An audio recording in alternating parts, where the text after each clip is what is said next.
Now let's understand the concept of long-term repo operations, also called as LTROs. The concept is very new because it was introduced in February 2020. So this makes it very important for the civil services exam, right? So let's understand the mechanism of LTRO. Here, RBI will give loans to banks against a collateral of government securities.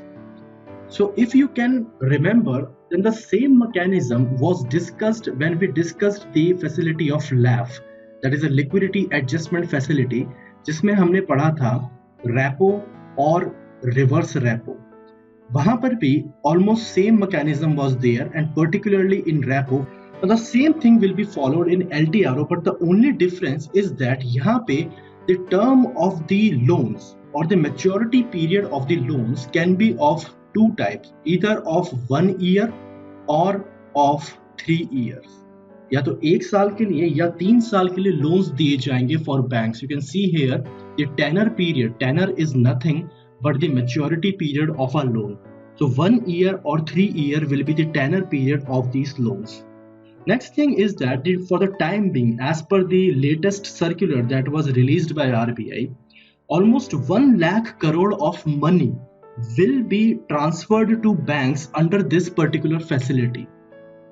Now you will ask that what will be the rate of interest? So rate of interest will be just same as of the repo rate. जो भी repo rate अभी इस time पे चल रहा है, on the same rate of interest, these loans will be given for year 1 or 3.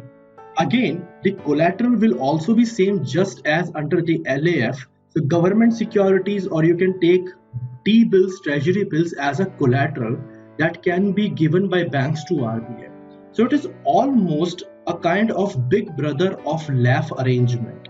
Now the main purpose of this LTRO to be introduced in February 2020 was that right now our economy is going through a patchy phase. Right, अभी इस समय पे एक तरीके से GDP धीरे धीरे करके नीचे जा रहा है, एंड जैसी अभी ये कोविड की इशू जो हुआ है, because of that also we need to give more finances to banks in order to release more flow of money in the economy, right? So just to give a stability in the finances of banks, we require these kind of arrangement जहाँ पे banks को long term के लिए कोई loans दिए जा सके. Now you can also ask that the arrangement of bank rate could also be used here. Bank rate का arrangement भी हम लोग use कर सकते थे. However, as you already know this fact that under the bank rate, we do not provide, or the banks do not provide any kind of collateral. यहाँ पे bank rate में collateral का concept नहीं था. So this makes this particular arrangement as little riskier. ये थोड़ा risky हो जाते हैं. That is why the RBI has innovated this concept where there will be a collateral of government securities that will be given by the banks to RBI.